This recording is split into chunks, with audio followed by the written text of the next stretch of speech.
Ready. Good morning, Guyana. Good morning, colleagues joining us from across the region and afar.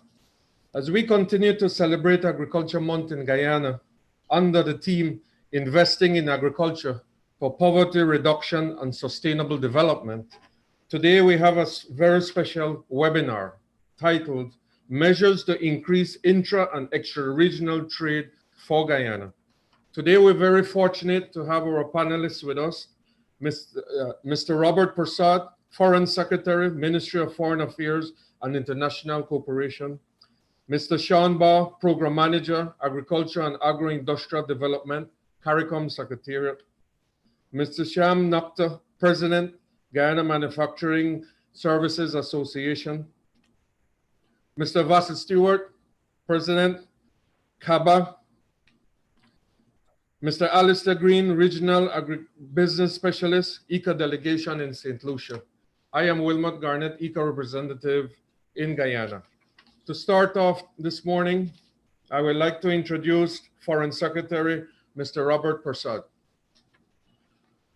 On August 17, 2020, Mr. Prasad was appointed as Foreign Secretary, Ministry of Foreign Affairs and International Cooperation of the Cooperative Republic of Guyana.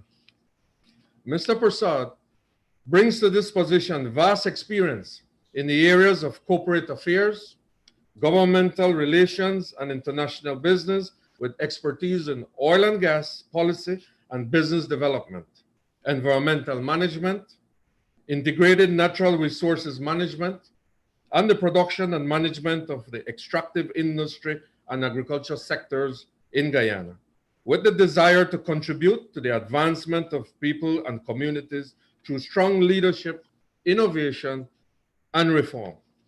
From 2016 to until his recent appointment, Mr. Prasad worked extensively in the area of international business and investment. Previously, he served as Senior Cabinet Minister of Natural Resources and the Environment, Senior Cabinet Minister of Agriculture, the ICT 4D Strategy Coordinator within the Office of the President and Presidential Advisor. Mr. Prasad recently attained a certificate in the fundamentals of petroleum from the University of Texas and holds a master's degree in business administration from the University of the West Indies. He also has an undergraduate degree from the University of Guyana. Born in 1974, he is married and has 2 children. I now ask Mr. Robertprasad to please make his presentation. Thank you. Good morning, colleagues, both virtually and colleagues here. I want to recognize Dr. Peter Ramsrup, who's with us here in the conference room of the ministry, the newly appointed head of the Guyana Office for Local and Foreign Investment. Also want to recognize the head of our Trade Department on my right, Mr. Jarvis, further right from the Ministry of Agriculture, the Chief Technical Officer, and other colleagues here, and also again recognizing those who are joining us virtually. First, let me express appreciation to ICA for the work they have been doing over the decades in supporting agricultural development, but also rural and sustainable livelihood across the country. And the technical assistance and the programs of ICA have supplemented what governments of Guyana have been undertaken from time to time in seeking to build, transform, and modernize our agricultural sector. Yesterday, I spoke with the minister, the new Minister of Agriculture, who's quite dynamic, Mr. Zulfikar Mustafa, and has been putting a lot of energy. And I sought to get from him some of the issues that he would be experiencing, which many of us are aware of, but which perhaps he would want us to highlight. So my presentation here today, or the intervention I'm going to make here today, also reflect some of the matters that Minister Mustafa would have been addressing, and I'm quite sure his able team, including Mr. Jarvis, can supplement and perhaps add to what we are seeking to present here. The thrust of my presentation this morning is to explore and to examine how it is we can develop or conceptualize a new regional agricultural trade regime. And many of us who are of faith with this sector will know that there's a strong nexus with achieving sustainable agriculture and trade policy, especially with respect to improving capacity through linkages in market and sustainable livelihoods. Just a brief background in terms of the role of agriculture in our national economy. It accounts for 25% of Guyana's GDP and perhaps around 17% of the workforce. Its performance has declined, sadly, marginally over the past years, but today there is a renewed focus, there is a reinvigoration of the sector, and a vision to transform and reorganize and modernize the agricultural and food production sectors. The sector's national contribution also is reflected in the resource endowments, including large tracts of land, of arable land, an expansive river network, and streams that provide fresh water resources, among other things. If we look at Guyana's trade in agricultural products, we see that 30% of Guyana's export earnings are associated with the export of food and agricultural products. And among the top 10 products in Guyana export baskets, 4 relate to food and agricultural products. These are rice, sugar, fish, and beverages, spirits, and fruits and vegetables, among others. I want to touch a bit on the role of trade policy in supporting sustainable agriculture. Trade provides secure access to foreign markets through negotiated agreements, which allow for liberalized markets, transparency, and predictability in global trade. Guyana has approximately 20 multilateral, regional, and bilateral trade agreements. Some of the regional agreements include Caricom and Sibera and CBTAP, which allow for preferential access to markets in both US and Canada. There's also the Caricom EU EPA and the Caricom UK trade agreements, which look at in terms of reciprocity. The common external tariff, the CT of the Caricom silver market, also provide preferential access to the Caricom market, while at the same time providing some level of protection against competing import products from third markets. Most of the products covered under the Caricom bilateral and the Guyana, Brazil's St. Kitts partial scope agreement are also for agricultural products. The point is that we have an extensive menu of trade agreements which can benefit and support sustainable agriculture, and for which we will have to reposition and realign ourselves to take full advantage of. In terms of the role of trade policy in supporting sustainable agriculture, Guyana maintains a balance of trade deficit generally, and in the last quarter of 2019, that balance of trade was equivalent to in excess of 534 million US. By the first quarter of 2020, the situation had improved with the commencement of export of oil and gas, with the trade balance falling to about 36 million US plus. The point I want to make is that the foreign markets are very important in allowing Guyana to access commodities and services which it lacks the resources to produce. A case in point is intermediate items such as capital equipment, machinery, and so forth. Approximately 78% of Guyana's total inputs are of intermediate items that are used to produce other commodities. Take, for instance, the agricultural sector. This would include pesticide, chemicals, and other variable inputs and machinery.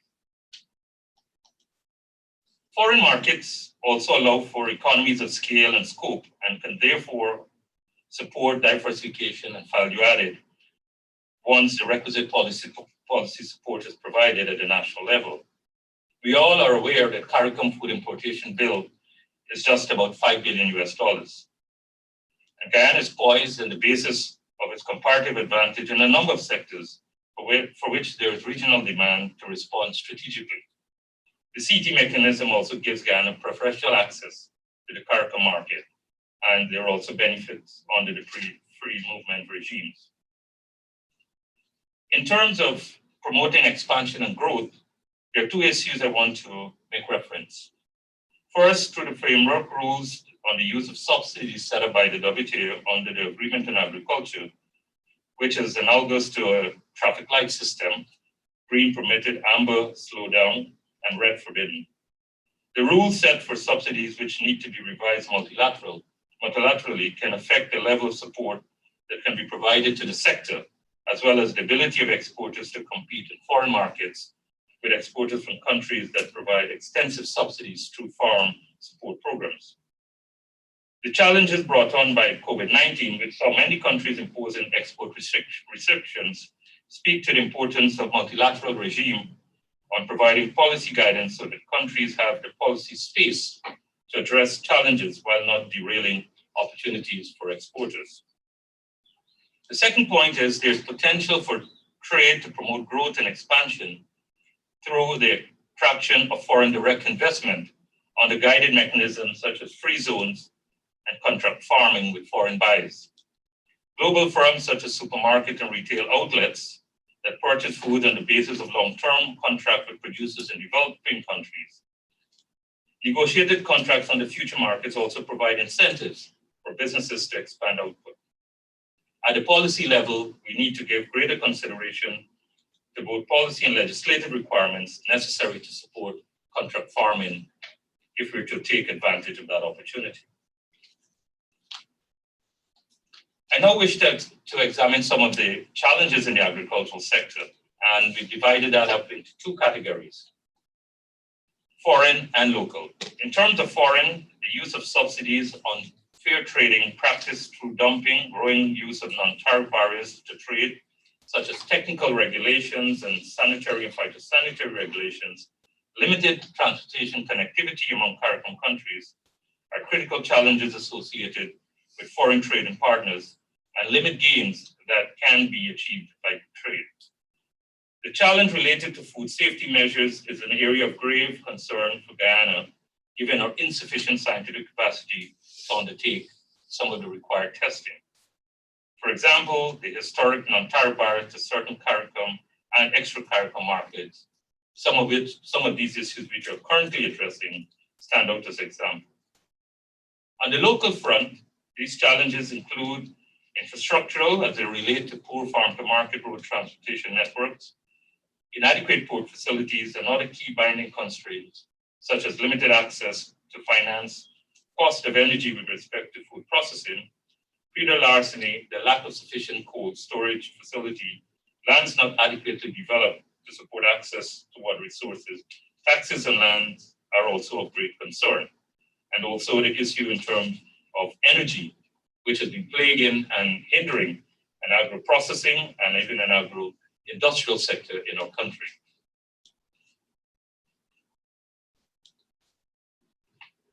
The role of investment in addressing some of these challenges cannot be overemphasized. Public and private investment are critical to realizing the untapped potential of the sector. The emergence of the oil and gas sector will be a catalyst in the development of the agricultural sector, given shifts in local demand and possible population growth from remigration and even immigration. With targeted investment, Guyana can fully exploit the opportunities, not only in terms of the local market, but also external market, particularly the Caricom market. There are opportunities in a range of sectors, including processing, food processing, and livestock development. And the government of Guyana today is very supportive of investors, be it in the Guyanese diaspora, Caricom, or further afield.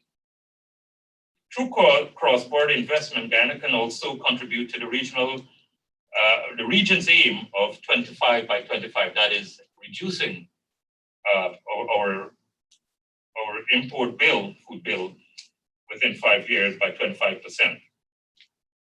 In particular, guided investment mechanism will also allow for coordinated response to the challenges affecting the sector and the market needs to the mutual gain of investors and Guyanese.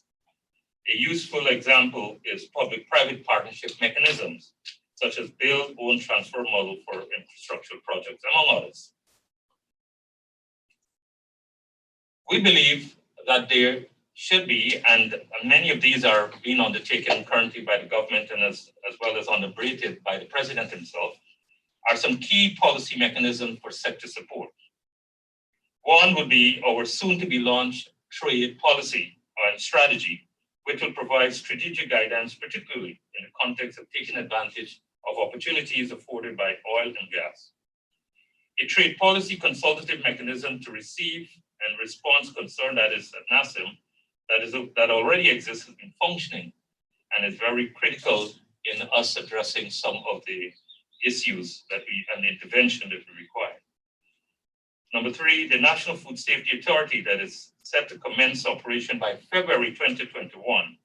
That body will allow for Guyana to strategically respond to food safety measures, such as certifying abattoirs, so that we can respond to demands of meat within the region. For the fiscal incentives for export-oriented industries, our intention is to give, as defined and clearly outlined by the president and recently in the national budget, to give more incentives to the agricultural sector that would see us graduation from small into mega farms, increasing our production and productivity, as well allowing us to become much more competitive. Five, addressing the perennial problem of energy.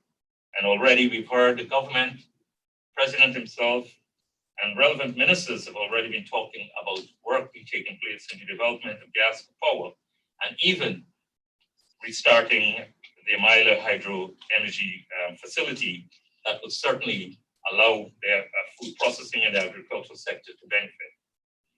Six, the Association of Caribbean State Transportation Program to improve connectivity within the wider Caribbean, allowing us to transport our food and produce from Guyana as well as from other markets within the region. And seven, to allow us to develop the database to allow for more effective understanding of the regional market and better matching of supply and demand. But of course, more needs to be done to ensure that the policy is much more responsive to the challenges on the ground. Research, for instance, is an area where more policy work needs to be done. And there are a number of examples that we can look at. However, the end of the day, and based on the outlook and the vision, is to ensure that there's a paradigm shift in the way we view and conduct agricultural trade. And we do hope through our ministry's effort, working with other agencies, that we can address those. For many decades and for many generations, we've always been talking about Guyana becoming the breadbasket of the Caribbean. And we do believe if we have the right local environment, the current focus that we see on the agricultural sector, the re-engineering, the innovation, and the investments being made, we can certainly realize that potential, realize that dream. And I leave you with a slide in terms of saying Guyana is open and ready for business to show that we are one of the few that is poised to grow significantly over the years. And certainly it points to the vast potential and the opportunities there are once we have the appropriate policy, as well as the appropriate trade, as well as the appropriate mechanisms in place so that we can all take advantage and ensure that we have trade and sustainable agriculture in the near as well as in the medium to long term. Thank you very much. Thank you very much, Foreign Secretary, Mr. Robertprasad. And in the interest of time, I just wanted to highlight the fact that you shared the background information on the agriculture sector in Guyana, very important, the statistics, as well as the trade agreements, and to some extent, the advances of those. Some of the challenges, but very importantly also, some of the opportunities that are forthcoming, especially the policy and the strategy, the Guyana Food Safety Authority, and certainly the fact that, as you highlighted, working with Minister Zulfikar Mustafa, the importance of interministerial collaboration to make this all happen. Thank you very much, Foreign Secretary. At this time, I'd like to introduce Mr. Sean Augustus Ba, current Program Manager, Agriculture, Agro-Industrial Development at the Caricom Secretariat since 2019 to present. Mr. Ba was also the Principal Director, Economic Planning and Policy for the Ministry of Industry, Commerce, Agriculture and Fisheries in Jamaica from 2015 to 2019 when he joined Caricom. Director of Corporate Planning, Monitoring and Evaluation, the Ministry Rural Agricultural Development Authority, Jamaica from 2006 to 2015. Mr. Shanba holds a master's degree in agricultural and rural development from the University of the West Indies. Several certificates in community development, project management, and agricultural development. Mr. Shanba, please, you have the floor. Thank you. Thank you, Mr. Chairman. Good morning, Honorable Foreign Secretary, Mr. Robertprasad, other panelists, Mr. Shaiman Noka, of the Guyana Manufacturers Association, Alistair Glean, ECA representative and agribusinesses special, and also Mr. Vasyl Stewart, the representative of CABA, which is our regional Caribbean Agribusiness Association. I want to also thank the organizers for inviting the Secretariat to be able to present at this webinar, and also to extend best wishes to our farmers, our agro-processors, and all involved in the agricultural sector, and definitely the regional's agri-food system. And just to wish them a happy agriculture month. And just to say that your participation in the region's agricultural sector is very important, and it is what keeps the region going. I'm trying to share my screen now. So the presentation today will focus on the regional opportunities which exist for agriculture. I'm trying to get it on the slideshow, which I did before. Okay, I'm good to go now. And to point out what are the opportunities which exist in regional agriculture, and by extension, how it is that as a customs union, a political union, and the Caricom community, how it is that member states can take advantage of what exists to increase their economic development, their food and nutrition security, and of course the well-being of their population. I want to start off by just reminding us as to what is Caricom. And for ease of reference, Caricom is a collection of 20 countries, 15 member states and 5 associate members. And collectively, we have just over 16 million people, with Haiti accounting for over 11 million of that number. Caricom came into being in 1973, and the revised Treaty of Chaguaramas of 2002 brought into effect what is called the establishment of the Caricom single market and economy. Now, there are 4 main pillars that drives regional integration, and they're listed here: economic integration, foreign policy coordination, human and social development, and finally security. And these 4 pillars are aimed at improving the living standards of our people, creating employment and making better use of factors of production, expansion of trade and economic relations with third states and third parties. And finally, the enhanced coordination of member states as it relates to foreign economic policy and enhanced functional cooperation. And it's important that I point out that, because this is the nexus, the very foundation of the Caricom movement. It's that integration that drives us, and this is what provides us with us being the drive that we have being Caricom. Now, the presentation by the Foreign Secretary covered a lot of things, which I will also elaborate from a regional perspective. And I think his presentation was timely, and it's a good thing he went before my presentation, because he has put into context what will be presented. 1, Why is agriculture important? We hear, especially within the COVID-19, the emphasis on food security, how it is that it's important that we're able to feed our population, how it is important that agriculture must be the leader and the drive in this effort. Now, agriculture affects every single human life on the face of this earth, simply because everybody must eat. Agriculture provides employment in most countries for at least 25% of the population. It provides food and nutrition security for the population. It's a foreign exchange earner.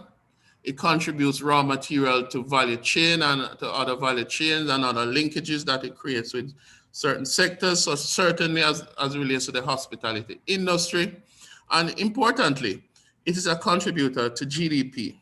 And within the Caribbean, if you look at the numbers, save and except for one or two, agriculture is one of the main contributors and the drivers as it relates to GDP growth. And it enables the process of international trade.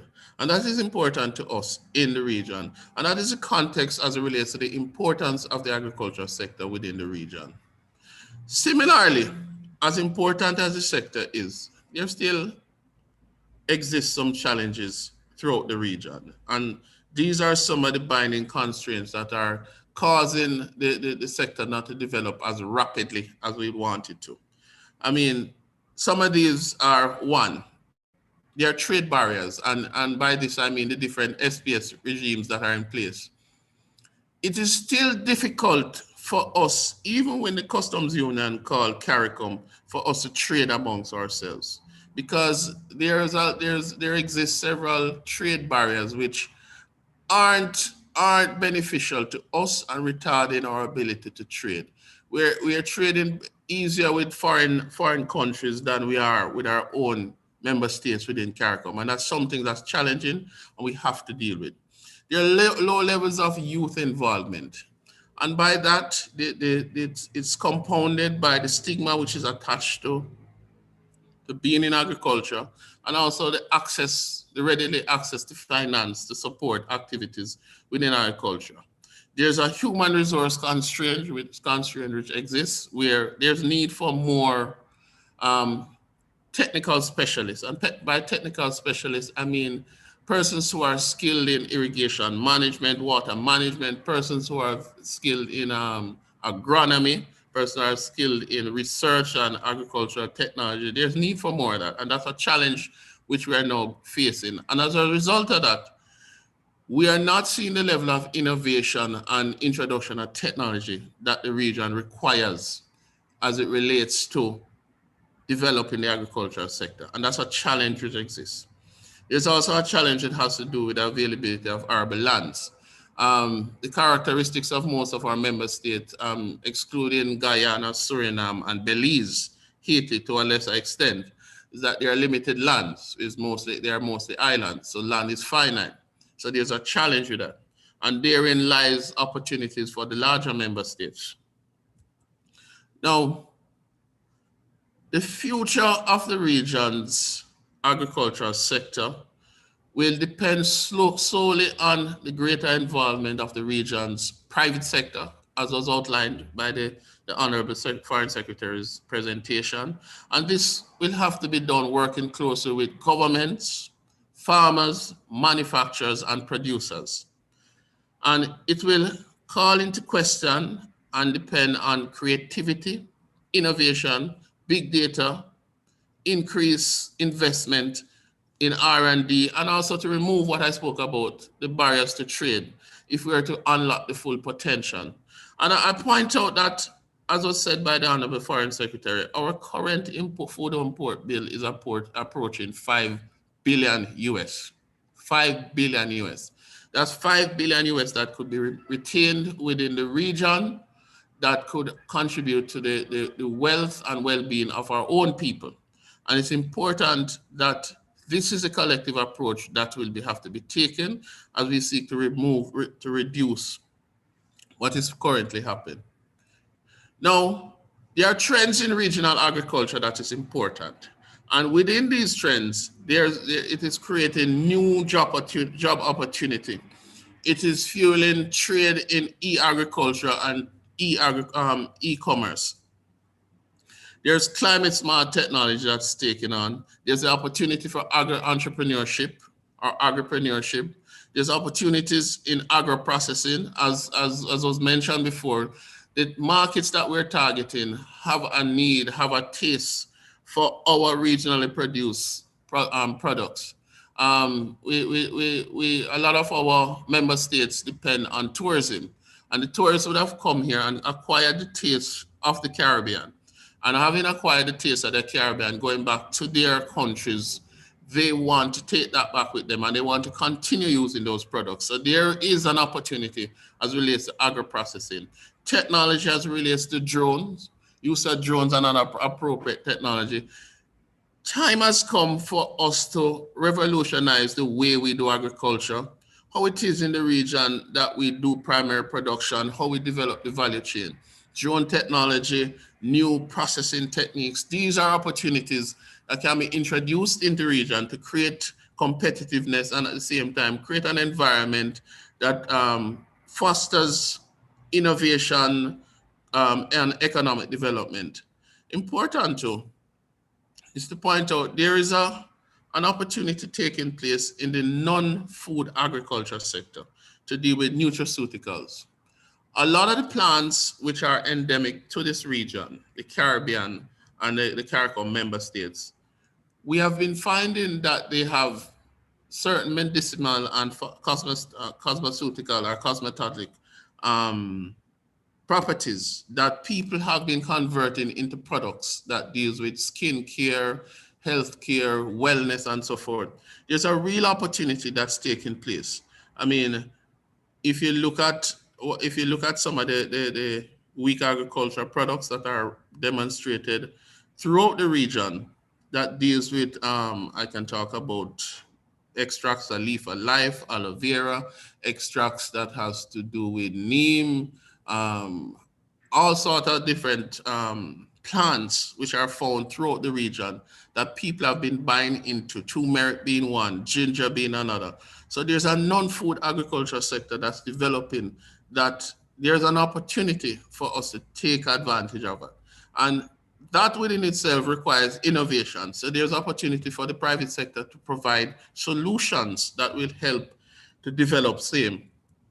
Now, I might have spoke about some of these, but I want to go a little bit more in depth to pinpoint how we can move to take advantage of this. One, there is a clear opportunity in the region as it relates to food import replacement. I said it already. We are now at 4 billion. With this COVID-19 and the challenges that exist, it is now time for us as a region to seriously move the plans that we've put together collectively under the community agricultural policy to put them in place and start enacting them. And this can be done through cross-border investments, and the Honorable Foreign Secretary spoke about it. It is time that we take advantage of the different agreements that we have in place as a customs union. For example, let us say Barbados has a processing facility that does, let's say, turmeric oil. However, there might be challenges as it relates to the availability of lands, and I'm just putting forward a solution. However, countries such as Guyana, Suriname, and Belize have available lands. It could be a case that the cross-border investment that we have is that Barbados invest in Guyana to produce the raw material that is then processed and shipped back into Barbados for that processing to take place, or vice versa. There's opportunities for that. There's opportunity to look within the food import bill and look at the things that are being imported. And I've looked at the figures. And there are a lot of things, at least 40% of the items that we're importing can be produced in the region. And I think it's time for us as a region, as governments, to look at how it is that we can provide meaningful support to the private sector to invest in this while respecting the different treaties and trade arrangements that we have signed on to. There's the opportunity to provide new sources of agricultural financing and look at what exists within the world, blockchain technology, crowdfunding, and to create innovative, sustainable financing facility for the sector. And I think the time is now because we know the challenges that our producers face.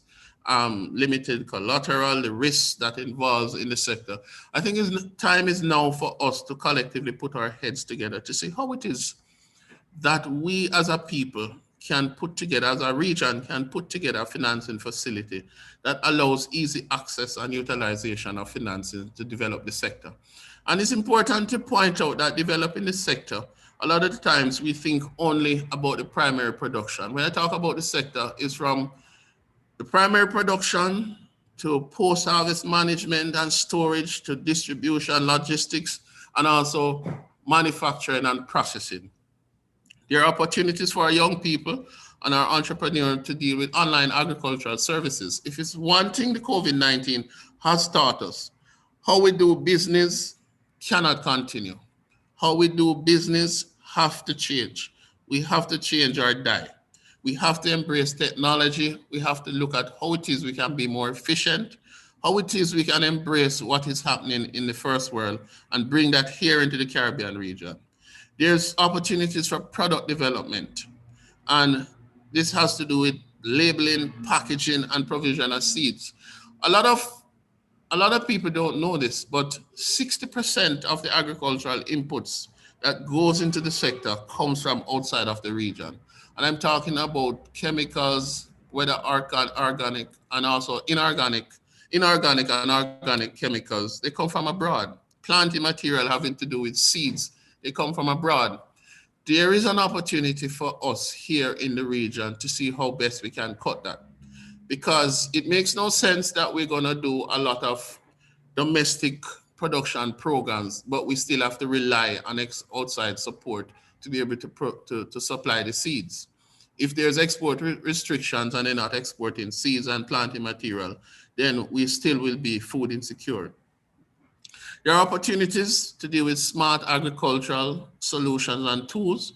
As we know, climate change is a big issue for us, and how we do things has to change. We have to be more resilient.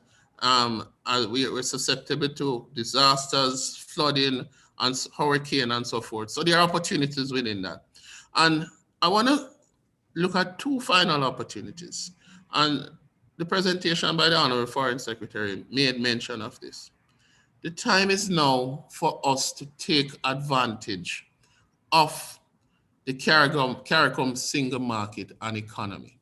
There are tremendous benefits to be had between member states. One, there's no customs duties on things originating from Caribbean countries. Two, we already have a history. We share similarities. It is time that we trade amongst ourselves. There are tremendous opportunities. And I've made mention of what the figure is, 4 billion.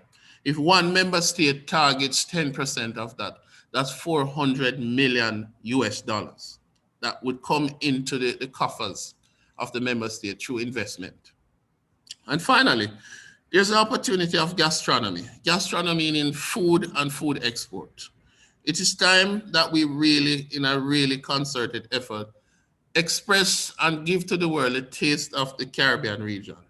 And there are tremendous food throughout the region. There are things that I found here in Guyana that is just tremendous if we could find a way of exporting. I talk about how we do our duck curry, how we do our what's it called? Oh my God, our dal puri and so forth. These are things that certainly persons have come within the region. And I mean other stuff from other member states and countries who have certainly come into the region, experienced this and want to sell these things. There are opportunities for that. Added to that, as a region gets more tourism, certainly Guyana, as more people comes into the country, there's an opportunity for businesses to set up and give that taste. And these are opportunities for young people and for persons who would not normally think of businesses along those lines. So, Mr. Chair, I thank you much. Those are my 2 sentences, and I'm open for questions during this section. Thank you.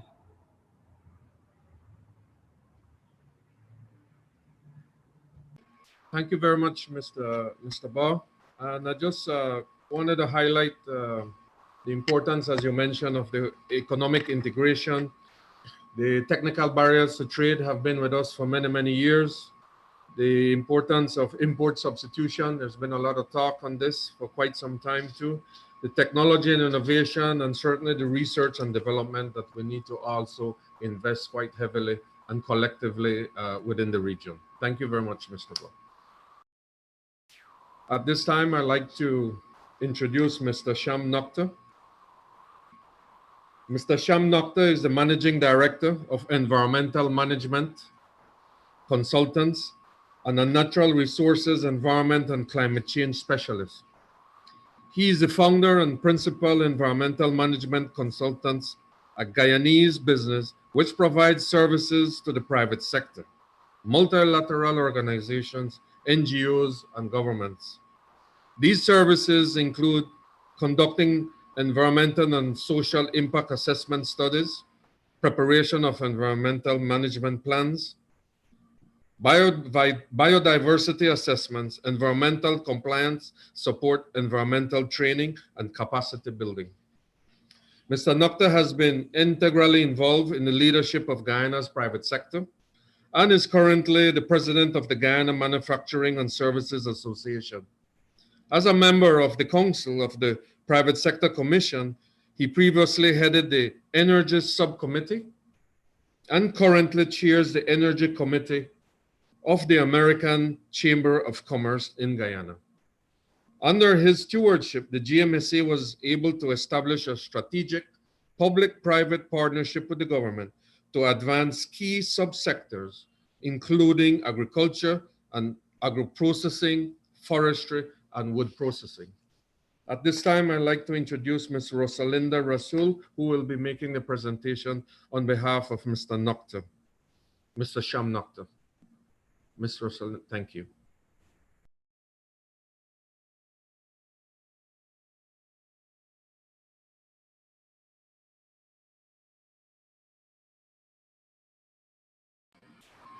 Ms. Rosalinda, the volume, please.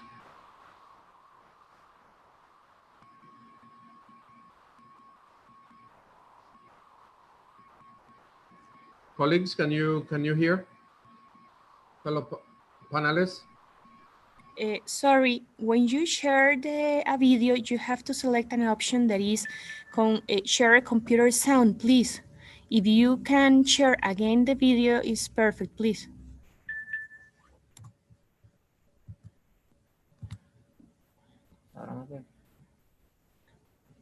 Please now, when you select share screen, down to the left, there is an option that says share computer sound, please. I am Sham Nokta, President of the Guyana Manufacturing and Services Association. I am pleased to be part of today's webinar organized by ECA. This webinar is being convened at an opportune time during Agriculture Month, where a host of activities are being implemented. Also, at a time when the government of Guyana has identified agriculture as one of its main priorities, and we have seen a demonstration of this from the measures outlined in Budget 2020. The importance of agriculture cannot be emphasized enough. Food security is one of the top 3 global issues today, and it will be in the future. By 2050, the world must feed 9 billion people. Food demand will be 60% greater than it is today. The issue is even more complex when considering climate change, availability of arable lands, and potable water. Here in the Caribbean, we are a net importer of food. Close to $8 billion is spent annually on food imports. The opportunity therefore exists for countries like Guyana, whose agricultural potential is well recognized. However, For many reasons, we've been unable to realize this potential. Many challenges still remain unaddressed across the value chain, and one of these is trade. In this regard, I am pleased that the focus of today's webinar is on agriculture trade. Guyanese agro-processors continue to experience challenges accessing regional and international markets, where many times tariff and non-tariff barriers are encountered. However, steps are being taken to address these. Guyana is currently relooking at its trade policies, and the GMSA is integrally involved in this process. As a business support organization, the GMSA is undertaking an aggressive program to support small agro-processors, showcasing their products, seeking domestic markets, and providing technical support and training. Our successful UNCAP program is now moving to the digital space with increased emphasis to support small and micro enterprises. At the regional level, the GMSA is working with other manufacturing associations to coordinate efforts to look at the common external tariff.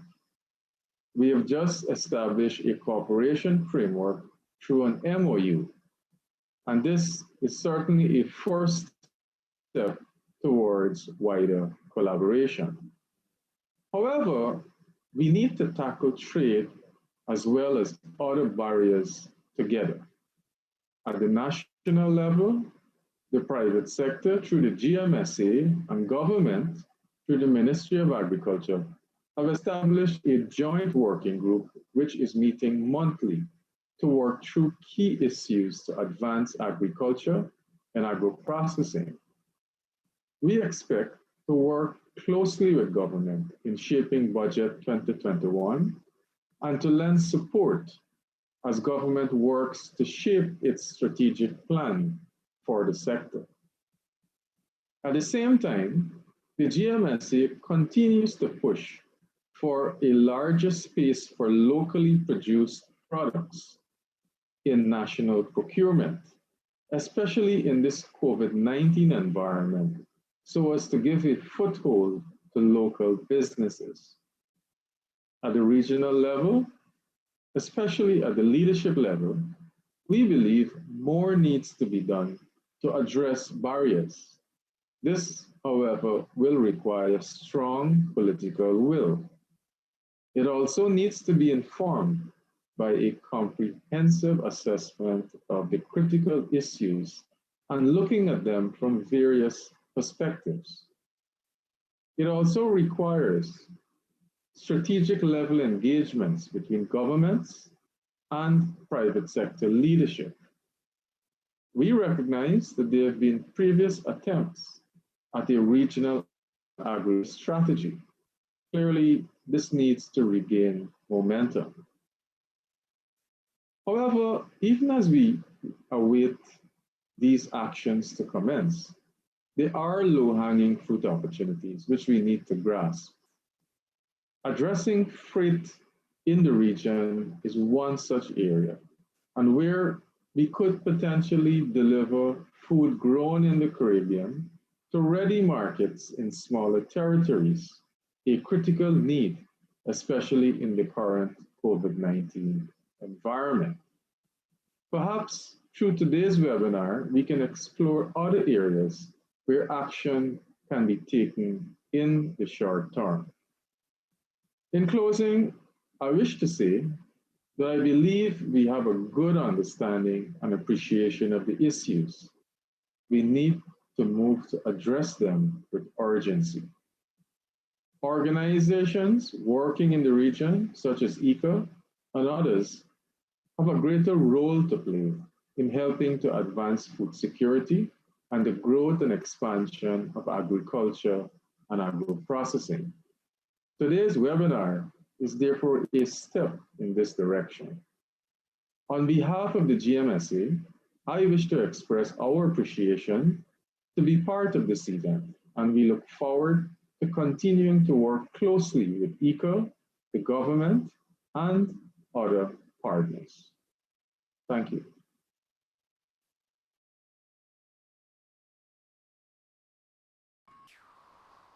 Thank you very much, Ms. Rosalinda Rasul. And I'll also like to thank Mr. Nokta for his presentation. I'll also like to introduce Mr. Ramesh Duku, board member of the GMSA, who is also connected with us and will be participating in the question and answer segment. From the ICA team, I'll take this opportunity also to introduce my colleague, Ms. Adriana Alpizar, ICT specialist at our headquarters in Costa Rica, who's certainly a guidance here for us to have a very constructive and productive webinar. Thank you, Adriana. And also Ms. Joanne David from the ICA Guyana delegation, our specialist in agribusiness and value chain.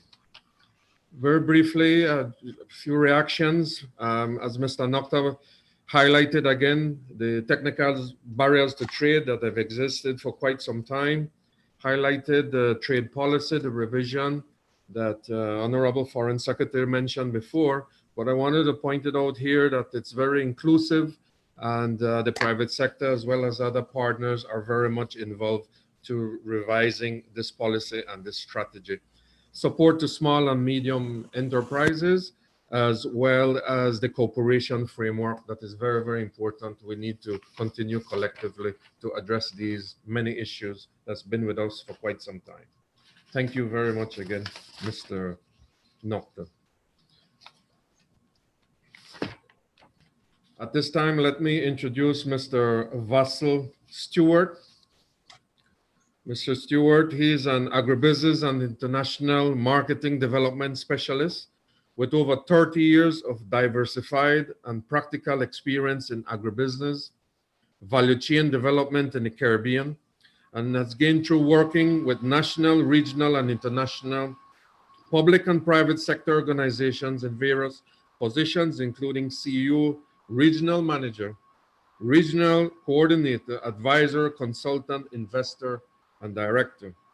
He has undertaken over 70 short and long-term consultancies with many partners, including the UNDP, for example, FAO, the IDB, ECA, Commonwealth Secretariat, the Caricom, OECS, CDB, to name a few.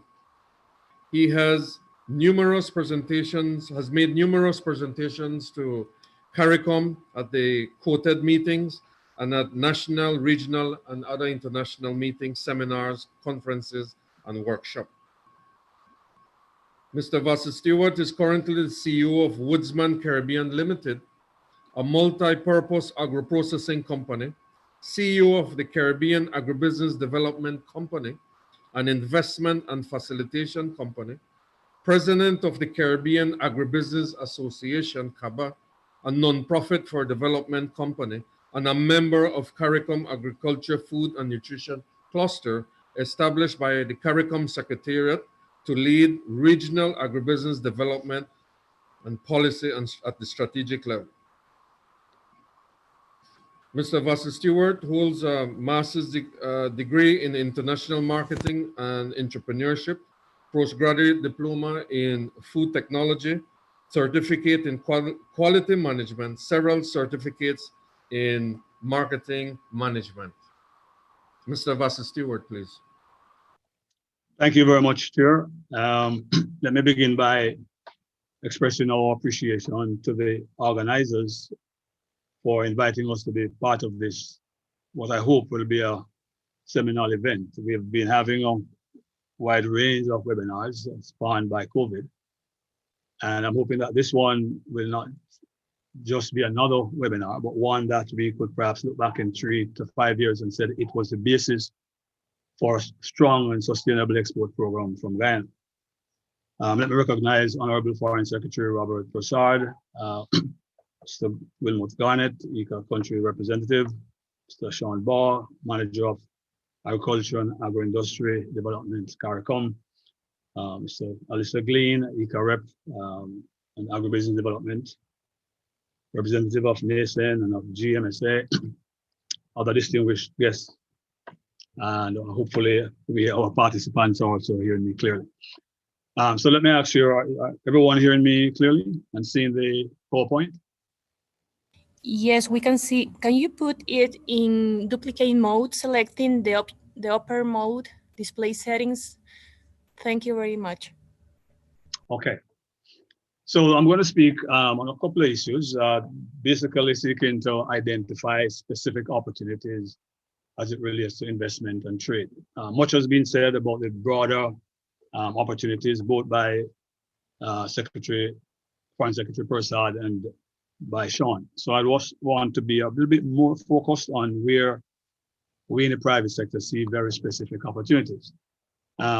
First, we recognize the point made by a previous speaker about the global food demand and how that is changing, the reality that we will be hard pressed to provide the demand that the world will require in terms of food production.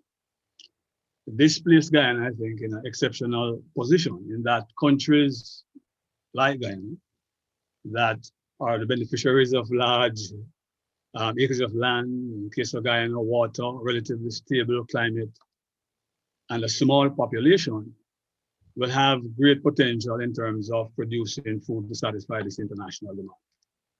And along with that will come, I think, significant economic strength and political influence. We're already seeing some signs of that in terms of countries like South Korea, China, Saudi Arabia, which are buying up African lands to secure their future supplies. Interestingly, I read an article recently that the CIA has commissioned a report on the potential global conflicts that could arise from global warming and its negative impact upon agricultural production and food supply. So that the political and economic advantages that Guyana could bring to the table with its tremendous amount of resources. And the resources has to be seen in terms of its land and water resources, over 21.5 million acres of land. And the data we have suggests that 68% of its soils are good for agricultural production, but only 8% that is currently under production, of which only 12% is being effectively utilized. It indicates that there are about some 3.3 million acres that can be readily brought into production, readily meaning with relatively limited capital investment in terms of land preparation and removal of forestry. So that there's a capacity there that is underutilized. It's even more important to note that whereas the rest of the world is having tremendous issues relating to water supply, Guyana is ranked as one of the top countries in the world in terms of its water resources, and therefore again creates an exceptional opportunity. We also note the fact that this is diverse ecology allows it to produce a wide range of crops. And I don't need to elaborate on that. The slide speaks for itself, but the point to note is that not only does Guyana have great resources, the resources are also diverse, which gives the capacity to produce a wide range of crops. I want now to turn my attention to the opportunities within Caricom, because this morning we are speaking about opportunities that are related to regional and extra-regional export. And if you take a look at this slide, what is shown is a tremendous opportunity. I think it was mentioned by Sean. Over $4 billion US varies between 4 or 5 billion, depending on particular year we're looking at. What has not changed is the tremendous level of imports of staples, wheat, 140 million US, rice, 364 million, white potato, 113, corn, 145, and vegetables of all things, $320 million in imports. And Guyana, more than any other country in the region, yes, we have tremendous opportunity as well in Belize and in Suriname, in Jamaica to a lesser extent. You could even throw Trinidad and Haiti into the mix. But there's no other country that has the capacity that Guyana has. And in every case, whether it's wheat, or rice, white potato, corn, vegetables, Guyana can display significant amount of these imports using regional crops, particularly cassava, sweet potato, edos, plantains, to replace these starches. question that we have to ask at the end of this is, why are we not doing it? Let's look, so that was just to give you a quick synopsis of what is possible in terms of the intra-regional trade possibilities by displacing imports. We can look now at some very specific export opportunities. And I want to start with honey. And the data there shows that consumers globally are seeking to replace sugar with natural sweeteners, and honey is the #1 in that regard. If you look at this graph, you can see the tremendous growth in the demand for honey. The fact is that given changes in climate and the overuse of inorganic pesticides, many countries have great difficulty in producing honey because the bee population has declined significantly. And I've given an example here of the US, where production went from 70 to 80 kilograms per hive to 20, 25 kilograms over the last 50 years. And this is not just a challenge in the US, it's a challenge in many of the developed countries because of the monocrop production systems and the heavy use of inorganic chemicals. Guyana can, in fact, create a tremendous export foundation by using honey to sweeten beverages and bakery products. We are aware that there are some barriers to moving honey in its pure form, but as an ingredient in the production of beverages, massive market for beverages, equally great market potentials in the bakery industry. If Guyana were to build an export foundation based on use of honey to replace sugar, you'll find that you have an exceptionally great opportunity in the export market. Aquaculture. Can't overstate that. As you can see from the data, there was a 14% rise in global capture fish production between 1990 and 2018, only 14%. But if you look at the increase in aquaculture production, 527% increase over the same period, for a total increase in fish consumption of 122%. And again, if you look at the graphs, you see that the first line at the top indicate the growth in aquaculture production. You can see a decline or slow decline in captured fish production. So there's tremendous opportunity.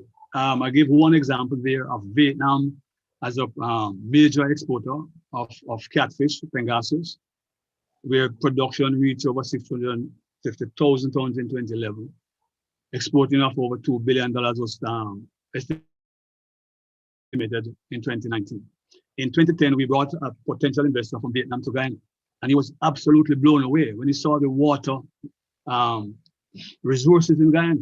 He recognized that Guyana could become a major competitor. In fact, exceed the export levels out of Vietnam. And this is an area where we have got to find a way to begin to exploit the various fish species in the rivers in Guyana, because that's all they did in Vietnam. They simply utilize indigenous catfish species in the river, develop the technology to commercialize that, and now have a multi-billion export market. Guyana can in every respect imitate or duplicate, and in fact exceed what has been accomplished in Vietnam. Fruit juices, coconut water, that is a well-told story, but again, we have not begun to really exploit the opportunities. Even here in Trinidad, we can be taking containers of coconut water. We have not developed a proper Guyana export program for Trinidad market. And we are looking at regionally in terms of the tourism industry, hopefully when that gets back on stream. Outside of coconut water, there's also tremendous demand for fruit juices. We have an importer right now out of Holland that have asked us, how can they get large volumes of pineapple, organic in this case, organic organic juice from pomsite, from pineapple, and I think the other fruit was passion fruit. And what they're looking for they are one of the largest importers of organic produce globally.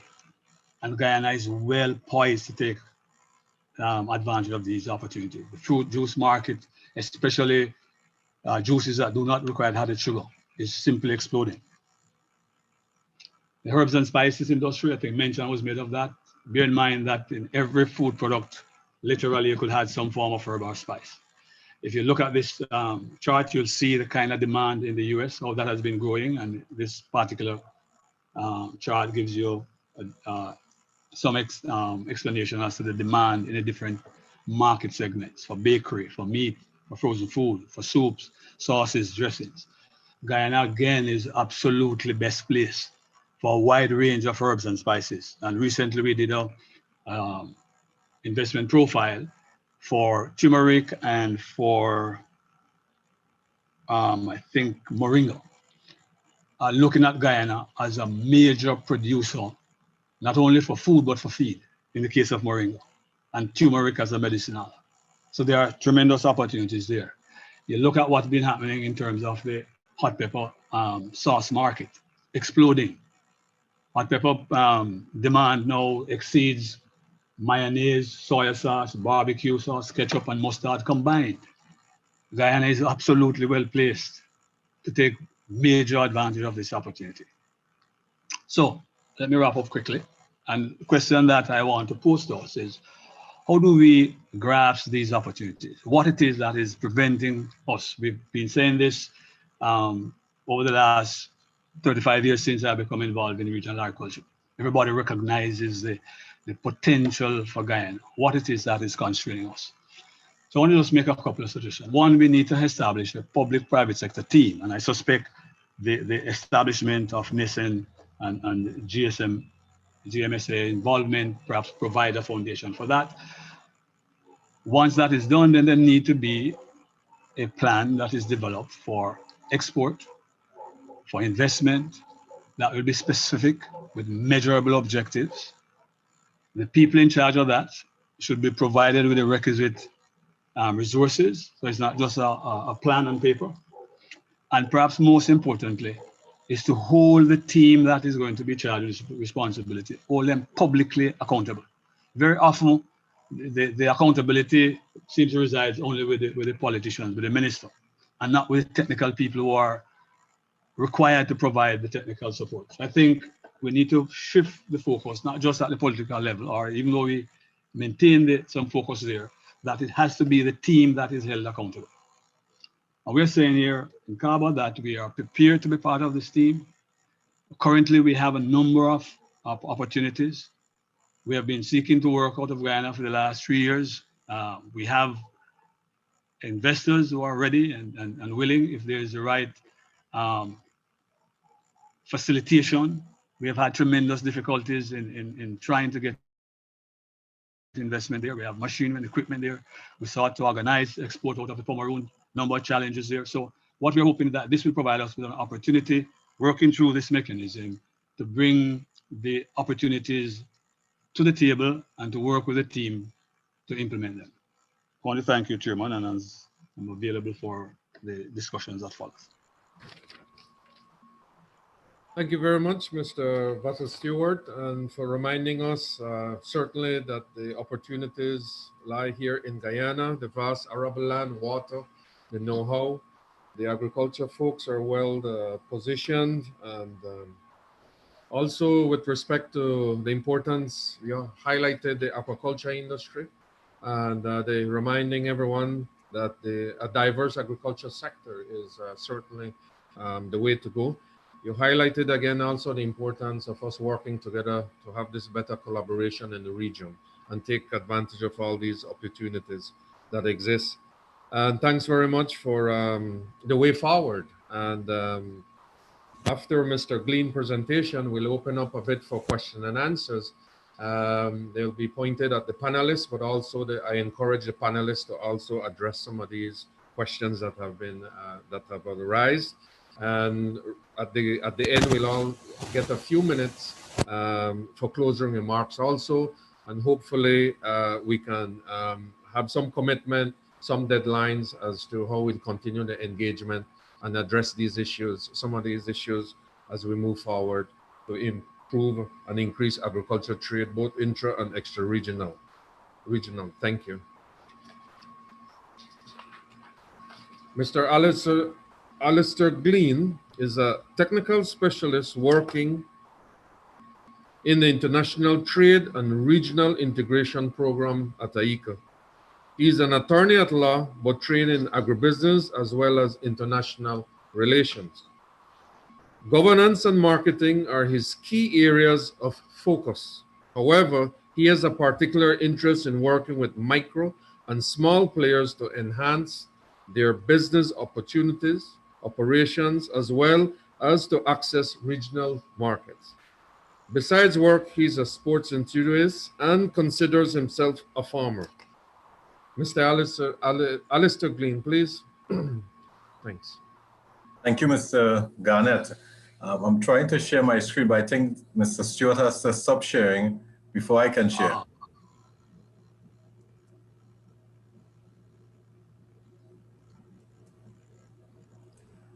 And while he's doing that, I want to recognize the presence of the Foreign Secretary, Mr. Robertprasad, Mr. Shanba of the Caricom Secretariat, Mr. Shyam Nokta from the GMSA, Mr. Vasyl Stewart from CABA, and of course, Mr. Wilmot Garnett, ICA representative in Guyana. Also, hearty greetings to the other participants supporting the panel today, as well as a special greeting to the attendees on Facebook and YouTube.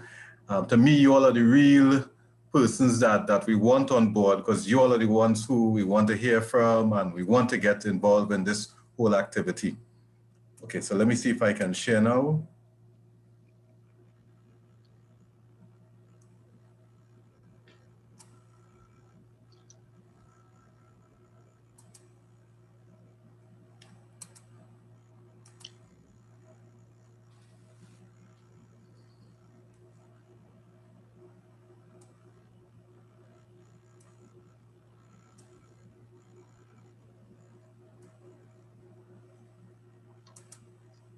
Are you all able to see my screen?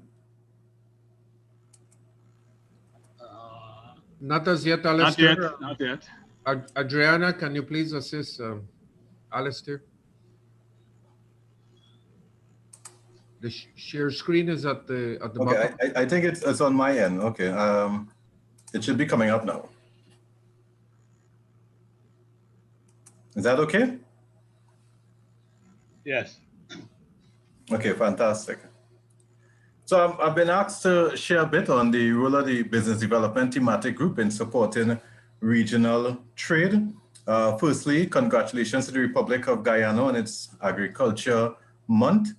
I also want to recognize the importance of Guyana in supporting food and nutrition security for the region. I think this has been identified and addressed by the various participants. I won't go into issues regarding Guyana's role in supporting food and nutrition security, but I think this webinar is timely.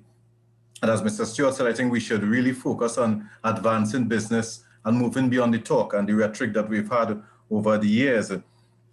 I think for me personally, I always say that while the agencies are critical in supporting the establishment of the enabling environment to facilitate trade, really and truly it is the private sector that has to move goods. The private sector has to be involved in this whole trade activity. And all we can do, as I said, is address the underlying issues that restrict trade. So I'm hoping that while agencies such as ICA, the thematic group, the secretariat, etc., we play our part. I'm hoping that the private sector would get involved, and we can use this, as Vasyl said, to sort of serve as a catalyst to get things moving and get various private sector persons on board and trading, etc. And I'm glad that CABA has expressed interest in supporting the process. And I'm aware that there's a regional private sector organization that's gaining a lot of momentum as well, all seemingly both agencies wanting to move agribusiness forward and allow for the improvement of livelihoods across the region. Okay, so let me talk a bit about the thematic group. The Business Development Thematic Group is one of 4 mechanisms that was established by the COTED to coordinate and report on regional initiatives that serve as constraints to the advancement of the sector in the region.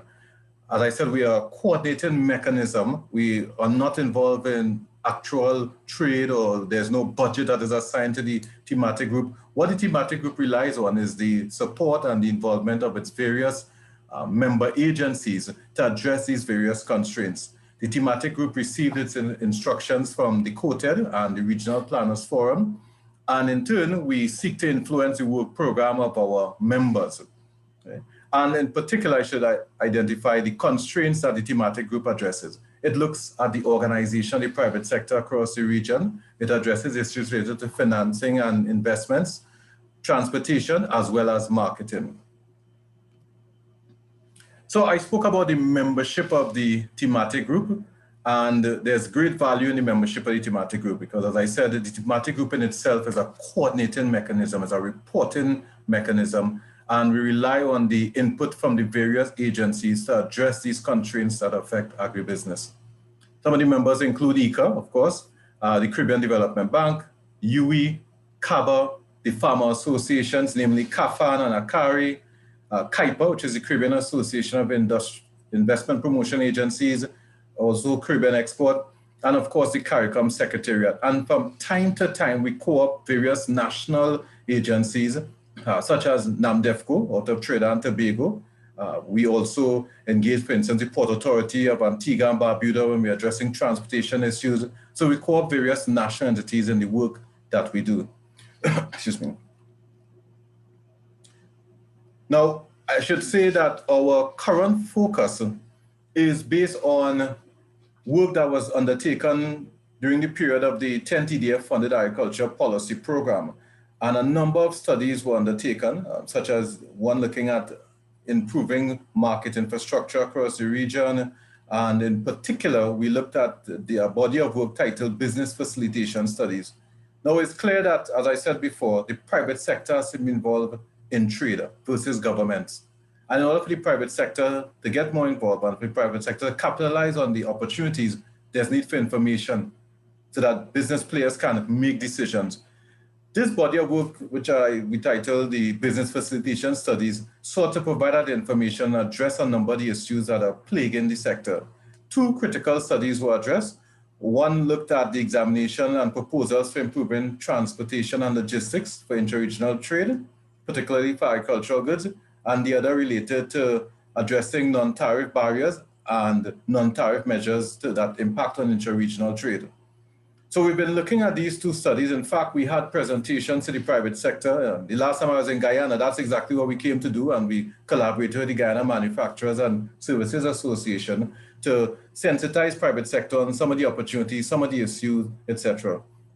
Now, besides those two critical studies, the consultants also felt the need to develop an agricultural trade assessment report.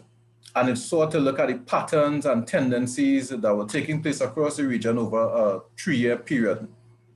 Now, this study was important because it really gives us a look. It allows us to peer into how countries are trading and some of the issues that they are facing. And all these studies are available for public consumption. And to the audience out there, if they're interested in looking at this study, we can make it available to them, share the link that will allow you to access the studies, or even share the documents directly with the ECO office in Guyana. And I'm sure the Caricom Secretariat can also provide access to these documents as well. Ultimately, it's for the private sector people to be able to take advantage of some of the information that's there to make decisions and get trade moving in the region. Now, as I said, we are using these studies to guide the work of the thematic group. We've recognized that a lot of private sector players are saying that they're on the way of the market opportunities, and Mr. Stewart and Mr. Nocta, as well as Mr. Bohr, highlighted some of the opportunities that exist across the region. So the thematic group has been focusing on developing a number of market profiles, whether for sauces, jams and jellies, chocolates, herbs and spices, etc. And we are looking at identifying market opportunities in various countries, namely Trinidad and Tobago, St. Lucia, Antigua and Barbuda, various countries, and those are also available for public consumption. Now, besides the development of these market profiles, we've been developing a number of investment profiles, and those investment profiles were undertaken by CABA, and Mr. Stewart could probably provide some additional information on that. And we looked at opportunities for moringa and turmeric, and in fact, we are currently seeking to do another investment profile that looks at ginger. Why do these documents? Ultimately, as I said, we are hoping to stimulate investments in the sector.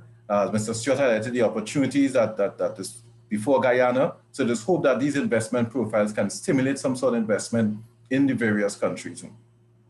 Now, besides these investment profiles and the market profiles, we've gotten agencies such as Caribbean Export to partner with ICA, and we've been looking at investing in young agri-entrepreneurs, and in particular, young agri-entrepreneurs of a micro and small scale. Right now, we have an ongoing activity, and there are stakeholders out of Guyana who are benefiting from this particular intervention that looks at building their capacity to trade. We also have an intervention funded by the FAO, which looks at building the capacity of producer groups across the region to undertake trade. And there are groups out of Guyana that are benefiting from this intervention. So while our interventions may be small, it is all focused on getting private sector to enhance their capacity to trade.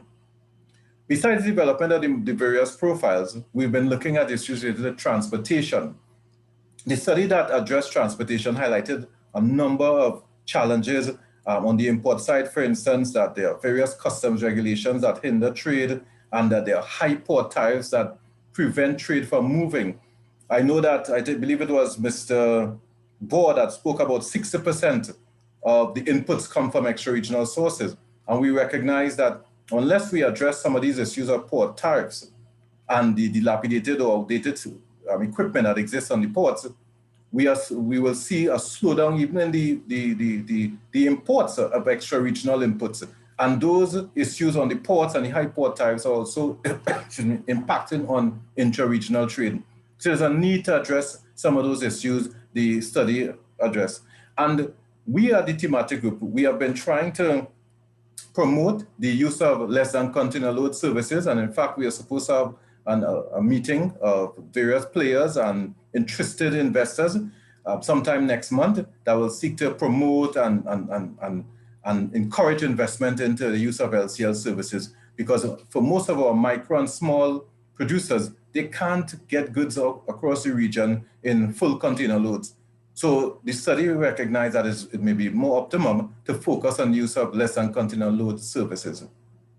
Besides that, we're also seeking to address the issue of the high port tariffs and the inefficient operations.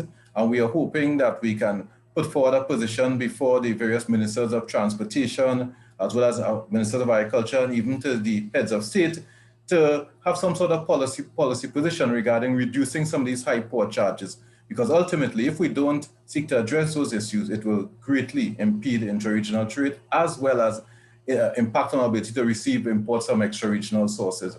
All these things are critical for Guyana because Guyana is seeking to get into the region. So we will hope to address some of these issues in order to facilitate intra-regional trade. In addition, a number of the ports are in a dilapidated state, as I said before, and we would hope to have some investment in getting these ports more operational. Recently, we heard a pronouncement by the government of Trinidad and Tobago that is seeking to privatize its Port of Spain port. And that is good news in terms of attracting investment into the ports and hopefully fast-tracking and improving intra-regional trade as the overall goal. Besides the transportation-related issues, we are also looking to strengthen regional market intelligence agencies. In collaboration with the Market Intelligence Organization of the Americas, we are seeking to understand where the gaps exist in these market intelligence agencies, see if we can share success stories and how there can be collaboration to enhance the work of these market intelligence agencies. Again, without information, it's difficult to make decisions. So we want to support the work of these market intelligence agencies. Besides the work of the thematic group, I should also share that we also have some overlap with other agencies. And as I said, one of the studies looked at the alleviation of the misuse of non-tariff measures to trade. And recently, earlier in the year, we had some collaboration with CAFSA and other agencies to address those issues regarding interregional trade. I'm also aware that the FAO, the Food and Agriculture Organization, has an initiative looking at addressing non-tariff measures and their misuse. Because of the COVID, and we've all highlighted the issues related to the pandemic, we've seen a lot of the work that these agencies were supposed to do have been affected by the COVID, and we are now beginning to get some traction, get back on course in terms of the issues that we are supposed to address.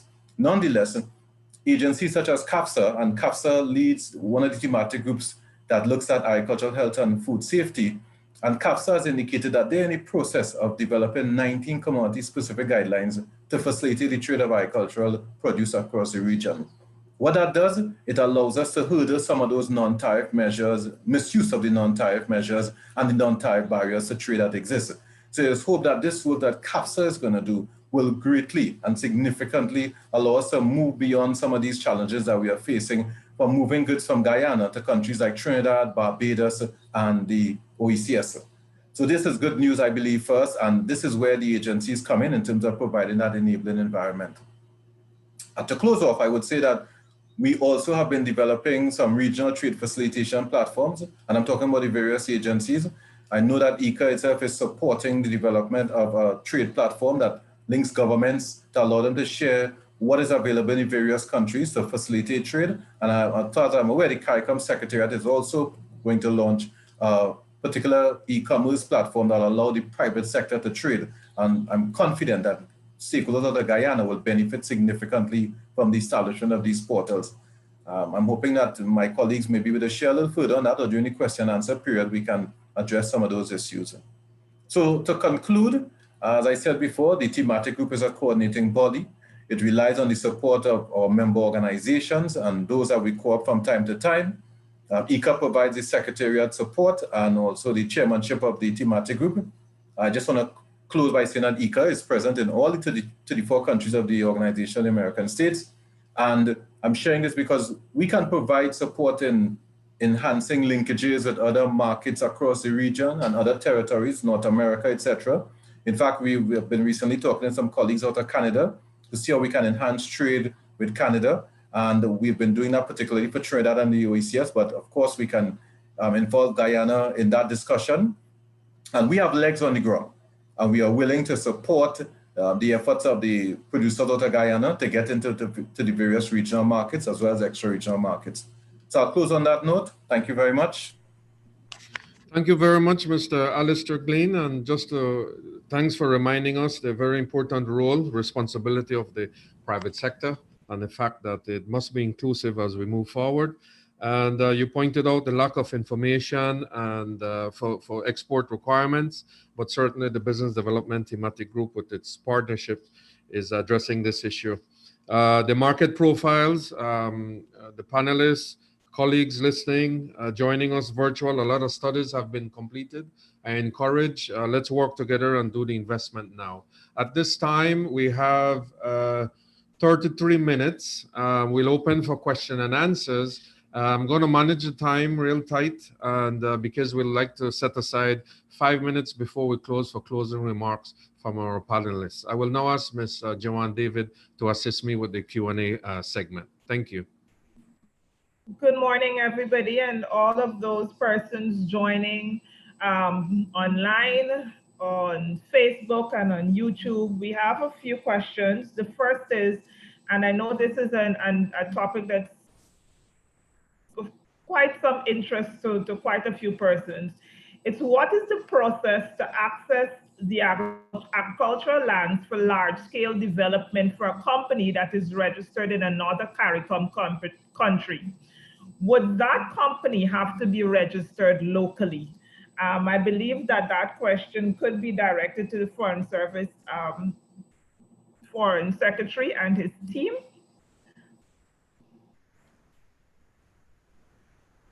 That's our first question. Would you want to list the different questions or take them one by one? We can take them one by one if you like. You can answer. Go ahead.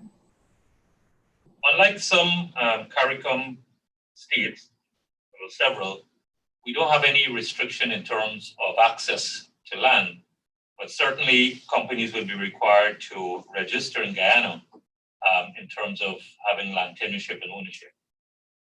But I want to state that, in some jurisdiction, Guyanese companies cannot go there and purchase land. So it's something that we have to address, and it has always been a bit of mind-boggling why it is that we have, we're very liberal here in Guyana in this regard, but other Caricom states sometimes a bit more restrictive.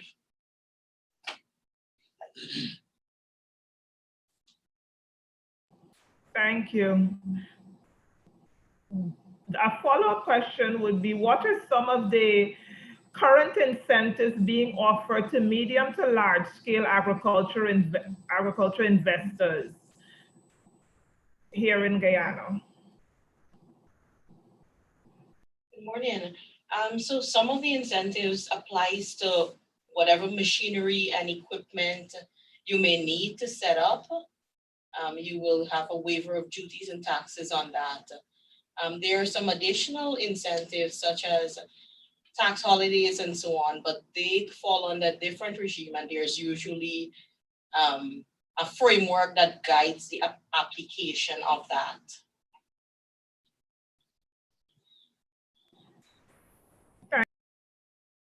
Thank you so much.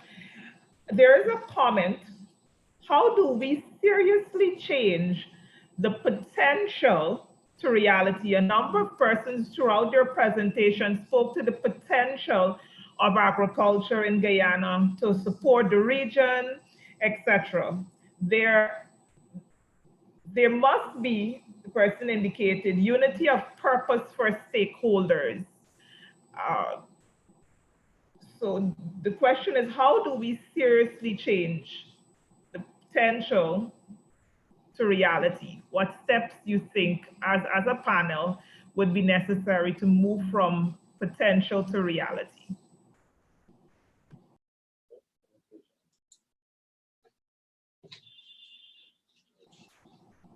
Well, definitely Guyana is open for investments. We're looking at, I like the term opportunities versus potential. We have talked about that for many decades.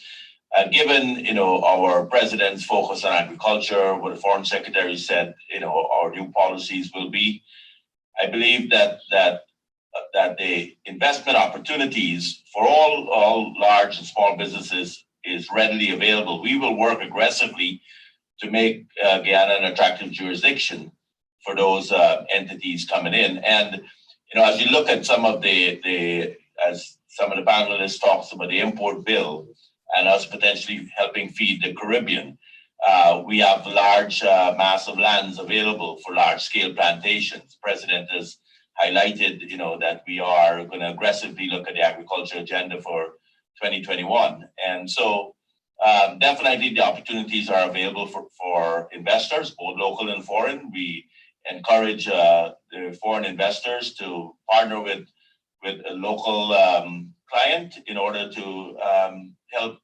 grow our transfer of knowledge to our people. And ultimately, the president wants to see Guyanese benefit and our ability to support the region. If I may comment on that question, this is Vasyl Stewart. I think one of the critical things with the whole issue of land as part of investment in Guyana is concerned is that there needs to be very clear policy and detailed procedures. We sought to bring an investor into Guyana in 2018.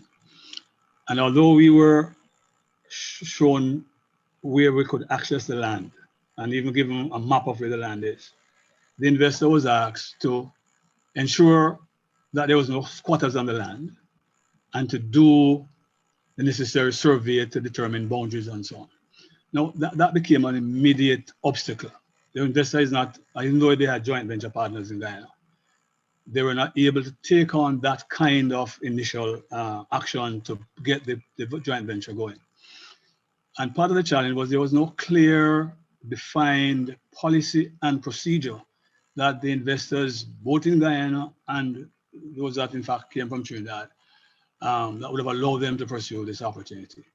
So whereas in theory, the lands are there, the lands are available, and especially where the lands are in remote area that involve tremendous amount of initial investment, there need to be stronger public-private collaboration in getting the investors to the point where they can remove these physical obstacles and barriers as far as the process and policy is concerned.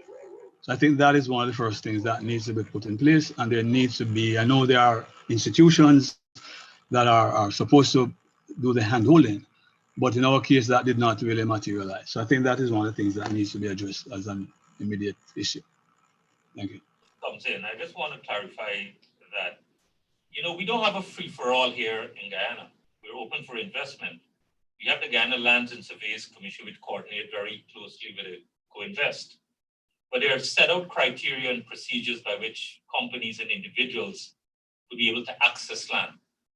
And there are certain requirements and certain undertakings they will have to fulfill. As much as you want to facilitate, they cannot shy away from their commitments. And then we may be talking about a cadastral survey.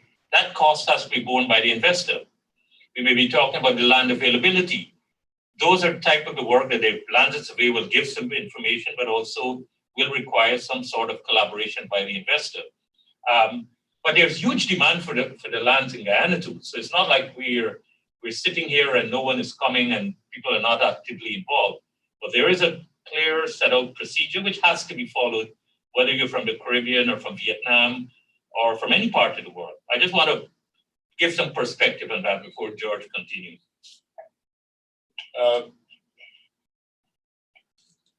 Ghana is open for business, as was mentioned earlier.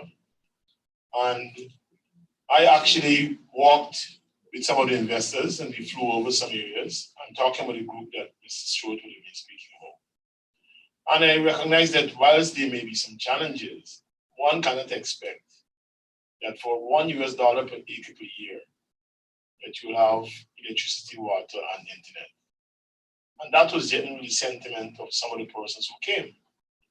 Now, the remote areas are best suited for the kind of agriculture that we want to see here, where you can start afresh and you can use mechanized, precise methods to get your farming done. For example, if one were to try using aircraft in Region 2 for rice cultivation, they will be in so much problems because of the proximity of the houses to the rice fields. But if you were to go into the intermediate savannas, you can probably set up a 10,000 hectare corn farm and not have a single neighbor to be affected by the drift from your aircraft that will make things more competent, more cheap. So the thing is, all is in place with respect to co-invest, lands and surveys, as was mentioned by the secretary, the foreign secretary. But you have to come in and let's make sure that your program is technically sound. We've got to make sure that it's not just a case where someone is here to get the land for speculative purposes, as is happening in several cases. And more importantly, I would like to suggest that we look at contract farming as a start. There are persons doing lots of things that just need the leg up so that the big investor can be sure of a couple of things. One, risk will be shared. Two, the person will know that this thing is actually happening. And three, there will be risk, I mentioned risk being shared, but there will be persons who will be employed in this process. The rice industry right now in Guyana is actually, to a large extent, contract growing.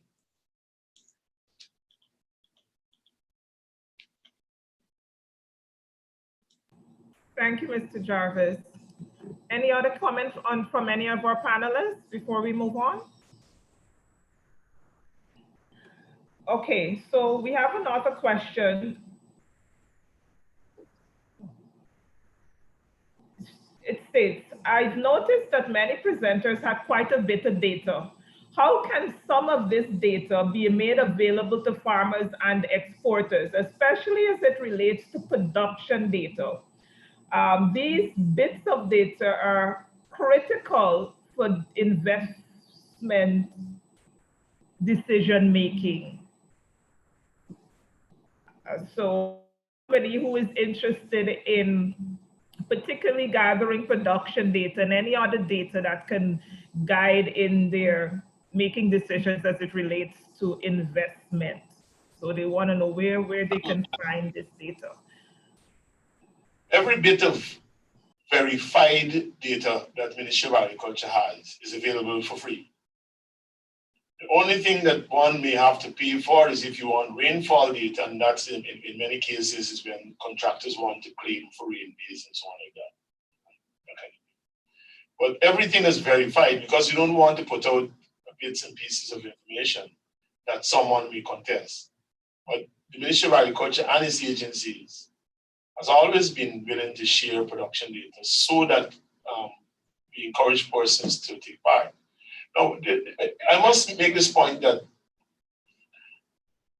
the Ministry of Agriculture and its agencies are there to facilitate in every possible way. And our involvement also extends in trying to bring the numbers down. So, to repeat what I said earlier, every bit of verified data is available and it can be given for free once requested.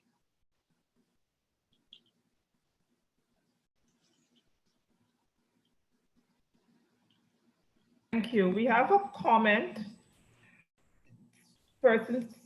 Individual engaged, strengthening public-private alliances, including that with the academic sector, is key for promoting domestic production in order to provide for the region. So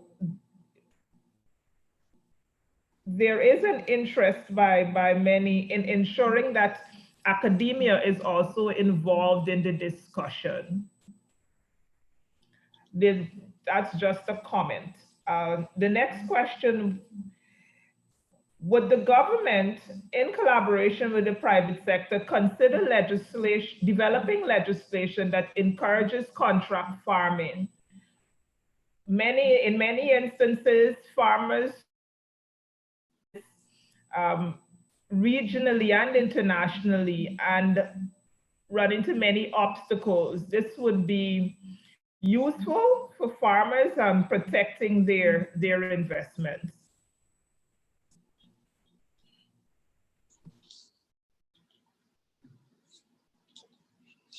As far as I'm aware, there is no restriction to contract farming in Guyana. And as I mentioned earlier, there's a significant amount of that being done. The rice millers are working in collaboration with rice farmers. It may not be considered as a strict legal by the book contract farming, but the guys are given inputs and the guys will deliver.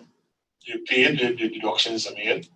The poultry sector is a prime example of this, where the farmers are put in the contracts, they grow the birds. The birds are all the inputs are given by the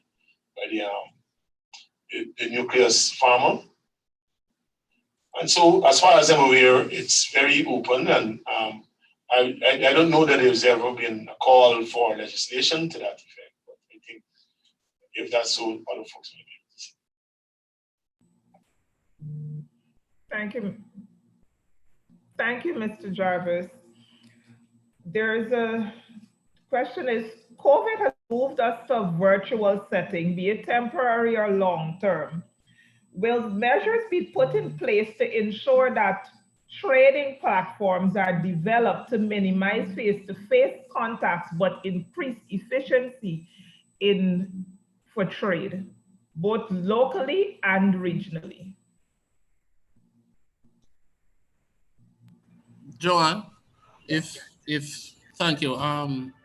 Just to say that one of the outputs that the region have agreed on is what is called a Caricom COVID-19 agri-food plan.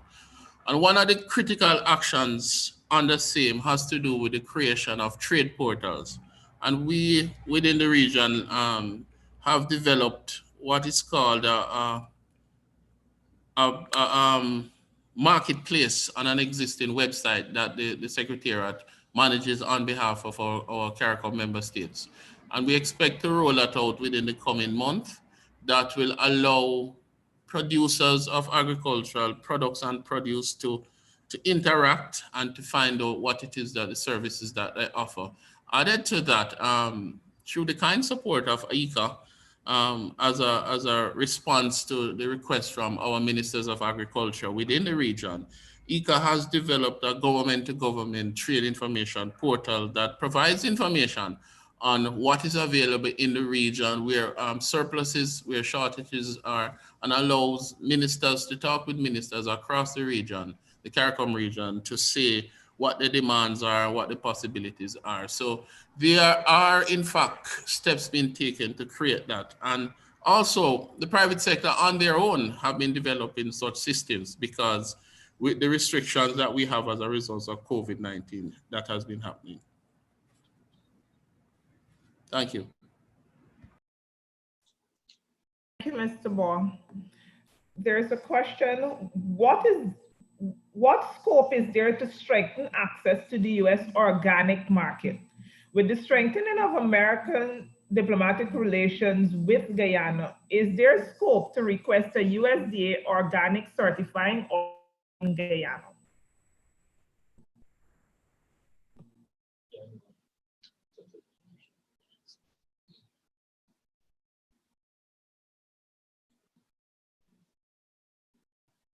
I think we're currently examining the issue of the restriction and the trade of catfish, and coming out of that, I'm quite sure we'll get some other lessons in terms of where you have restrictions on other agricultural products, including what you refer to. But there's an engagement currently taking place both with our regional partners, but also we'll be engaging the the US Embassy, I think towards the end of the month, with a number of entities. But I've used that as a reference that it can become a sort of a guide in terms of addressing some of those other issues. But it also depends on the demand of exporters, and working very closely with the Ministry of Agriculture as to what the needs of the sector are, and certainly from the Ministry of Foreign Affairs and International Cooperation. We can advance and take different approaches with the relevant regional as well as the US agencies and entities in having those matters dealt with. Thank you so much. We haven't heard, we'll give GMSA, if they wish, an opportunity to comment. Mr. Ramesh Duku, I believe, is online. Mr. Duku, any comments? I'm not.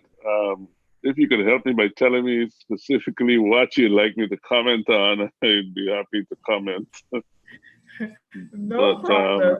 But generally, we need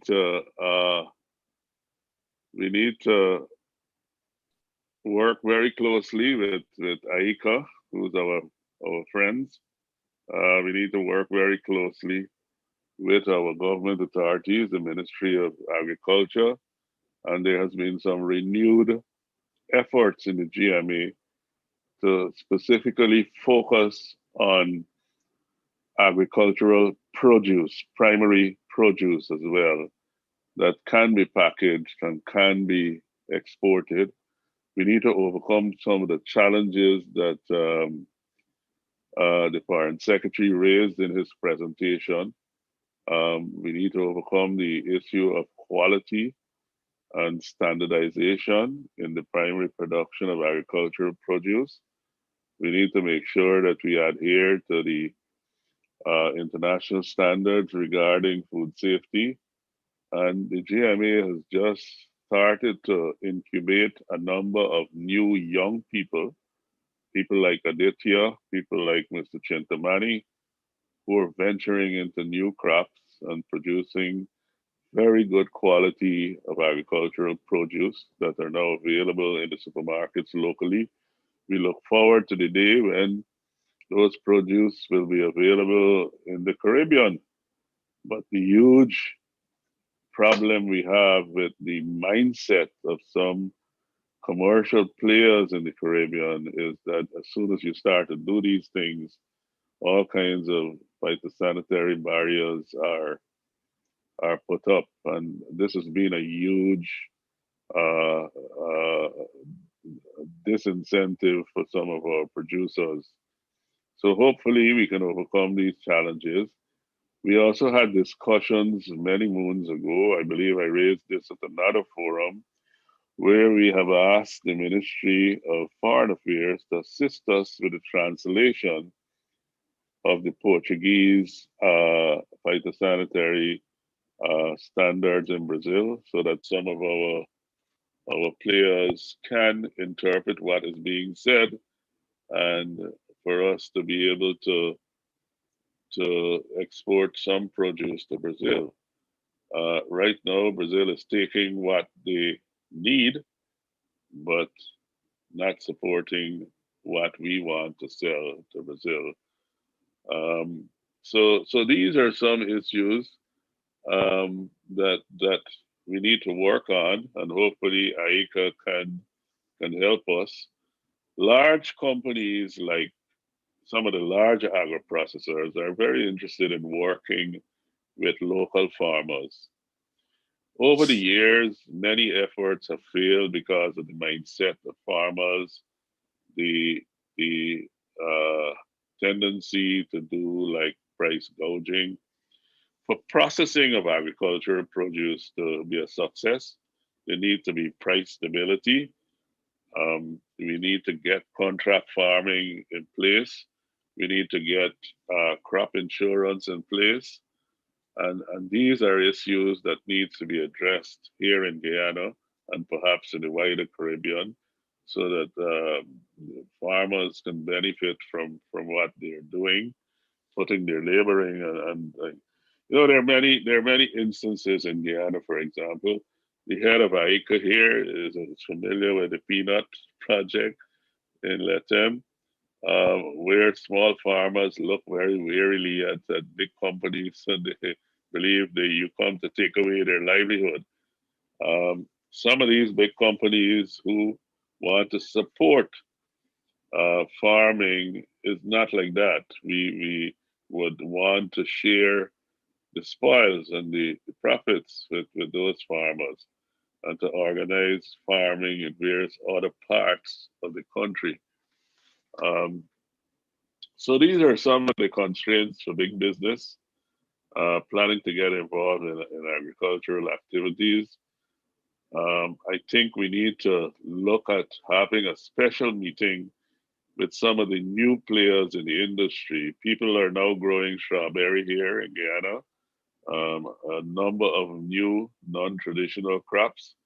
We need to have a sit down with these persons to see what it is we can do for them. And this is what will drive us forward. The issue of the phytosanitary problems that we normally encounter, we have to deal with that at the Ministry of Foreign Affairs level. We need to also get proper transportation locally as well as overseas cargo transportation functioning the way it should be functioning. It needs to become profitable for the players, the exporters, and we need to be exporting as a group to make that happen. So, I mean, I could go on and on and on, but I'm sure we are very familiar with these issues. The GMSA is partnering with the Ministry of Agriculture. There is a massive drive to meet often and to discuss business development in agriculture. A number of ideas are being put on the table, and we continue to collaborate with all parties to ensure that the agro-processing sector, and now we are venturing as an organization into primary agricultural produce. We are putting a lot of effort into making sure there's expansion in that area. So I want to thank you on behalf of the Manufacturers Association for inviting us to this forum. And you can count on us to be there whenever you need our expertise, our intellect, to drive investment, anything like that, we're on board. Thank you very much. Thank you so much, Mr. Duque. I'll hand us back to Mr. Garnett at this point. Mr. Garnett. Thank you very much, Mr. Duque and Joanne. We have, colleagues, we have 5 minutes.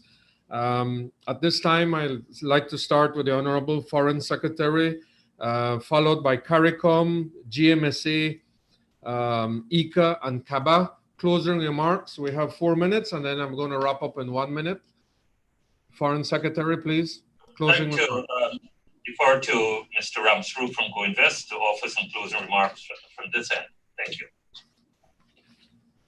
I appreciate the opportunity to be part of this panel. Guyana is on the move. We are accelerating our development agenda, an aggressive agenda over the next 5 years. The investment opportunities are wide open, especially as we talk today in the agriculture sector, but also in our infrastructure boom and other development areas in tourism and where both local and foreign investors are welcome. We have a streamlined process in place from our office to make sure that we facilitate all investment opportunities. We will be very proactive in the next 2021 budget and looking at where the opportunities exist and proactively go out to look for those investments and not wait for folks to come in. So we will be advertising some of those portfolios, perspectives on agriculture in the region. We talked about the import bill that the region imports on agriculture. We have the benefit of our lands, as we talked about. We're going to be looking at zoning those areas across the country. I know we're talking about some free zones in the process also. So our investment package will be very attractive, an attractive jurisdiction. And I look forward to working with our partners to ensure that we facilitate the investors, both local and foreign, coming into our country. Okay, thank you very much. Mr. Bob, very brief, please. We have a few minutes left. Representative of Haiti. Thank you, Chairman.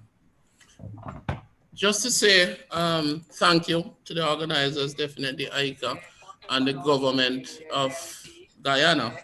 And just to make it absolutely clear that the Secretariat stands ready to provide any support that is needed that will assist with the member state of Guyana advancing and developing its agricultural sector. We stand ready to provide any information needed, and we are here to support. Thank you, Chair. Thank you very much. GMSA, please. All right, I just want to say thank you so much for the opportunity for contributing to this webinar. And we note all the presentations. We will definitely be acting to ensure that we put many of those into practice from the private sector's perspective there. So thank you again. And I totally endorse all the comments made by my colleague, Mr. Duku. Thank you very much, GMSA. ICA, please. Alistair, Mr. Glean. Thank you, Mr. Garnett. I just want to say thank you for inviting me to participate. I think that we need to move beyond the usual talk and see if we can take advantage of all this information that we have before us. As I said, the information is for decision making. And I think if it is, we can seriously get the information out to stakeholders and stand ready to support when requests are made. I think we can make some sort of advancement in moving goods across the region. Thank you. Thank you very much, Mr. Glean. Mr. Stewart, please. Thanks very much, Chairman. Again, we'd like to express our appreciation for being invited to participate. We think that there are some low-hanging fruits where trade could begin in the short term. We would be more than eager and willing to work with the team in Guyana to begin to take advantage of some of those opportunities. In the longer term, the investment aspect would need to be addressed, but even within short term with the existing producers, there are opportunities for trade in fruits. We see opportunities to look at some of the root crops where there's demand here in Trinidad, demand extra-regionally, and we look forward to a specific strategy moving forward. Thank you, Chair. Thank you very much, Mr. Stewart, and panelists. Thanks on behalf of our Director General, Dr. Manuel Otero. And let me just remind everyone that we are in every country in the hemisphere. Please, let's take advantage of the opportunity that ICA is in the member states. And I made a special note here collectively. Let's continue to engage and let's move from potential to reality. All the presentations will be shared. We will continue to engage, and I want to thank all those that also joined us virtually. Have an enjoyable day, and thanks everyone again. Bye-bye. Bye, everyone. Thank you.